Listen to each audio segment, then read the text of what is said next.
सो पिछले दो वीडियोस के अंदर हमने प्रीमाइस 1 और प्रीमाइस 2 की बात करी थी कलाम कॉस्मोलॉजिकल आर्ग्यूमेंट के। अब हम प्रीमाइस 3 और कंक्लूजन की बात करेंगे। तो प्रीमाइस 3 ये कहता है कि therefore the universe had a cause. अब प्रॉब्लम इसमें ये आ जाती है कि ठीक है, मान लेते हैं कि अब तक ये जो आर्ग्यूमेंट है बिल्कुल साउंड है और वैलिड है और इसमें कोई भी फ्लॉज नहीं आते हैं, कोई भी रिफ्यूटेशन इसका पहले दो का कोई नहीं दे पाता प्रीमाइस का, फिर भी ये आर्ग्यूमेंट गॉड को प्रूव नहीं करेगा।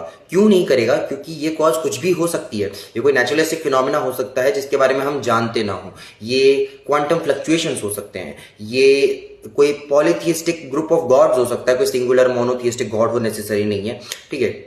ये हो सकता है कि एक डीमन हो जिसने ये सब बनाया हो। तो हम नेसेसरली ये नहीं कह सकते कि ये कॉज गॉड ही है और फिर उसके बाद उस कंक्लूजन पे जाएं कि ये गॉड कोई क्रिश्चियन गॉड है या फिर इस्लामिक गॉड है या क्या क्या, ठीक है। हम इस पे नहीं जा सकते, ठीक है। ये तो मेन प्रोपोनेंट्स जो है कलाम कॉस्मोलॉजिकल आर्ग्यूमेंट्स के, जैसे कि विलियम लेन क्रेग, वो तक इस बात को मानते हैं और वो तक इस बात से एग्री करते हैं। ये बात की बात है। अब आते हैं इसके फोर्थ कंक्लूजन पे। कंक्लूजन ये कहता है कि therefore this cause must be personal, okay, personal होनी चाहिए और टाइम और स्पेस के परे होनी चाहिए, इटर्नल और इममटीरियल होनी चाहिए और इम्यूटेबल होनी चाहिए, मतलब कोई चेंज नहीं होना चाहिए वगैरह वगैरह, ठीक है।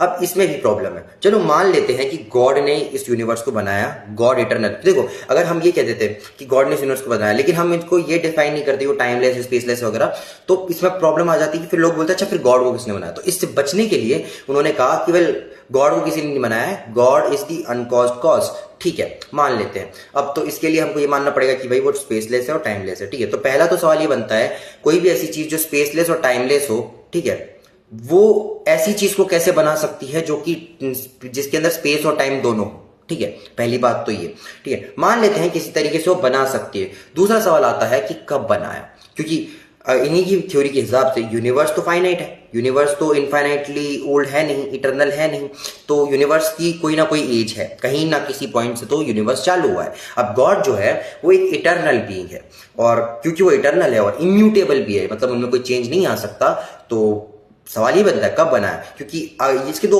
हो सकते हैं, आइदर यूनिवर्स गॉड की एग्जिस्टेंस के साथ एग्जिस्ट करता आ रहा है, इटर्नल यूनिवर्स भी इटर्नल है, तो इसमें प्रॉब्लम ये आ जाएगी कि वो फिर कॉन्ट्राडिक्ट करेगा सेकंड प्रीमाइस को। और अगर हम मान लेते हैं कि गॉड इटर्नल है लेकिन गॉड ने किसी एक पॉइंट पे आज से 13.8 बिलियन साल पहले यूनिवर्स को बनाया, तो वहां पर गॉड चेंज हो रहे हैं, वहां पे गॉड इन एक्शन से लेकर इन एक्शन से एक्शन के स्टेज में जा रहे हैं, जो कि उनकी इम्यूटेबिलिटी पे सवाल खड़ा करता है। So these are the problems that I see in this argument and this argument may be a very good argument to prove a cause, but it's not a very good argument to prove a God.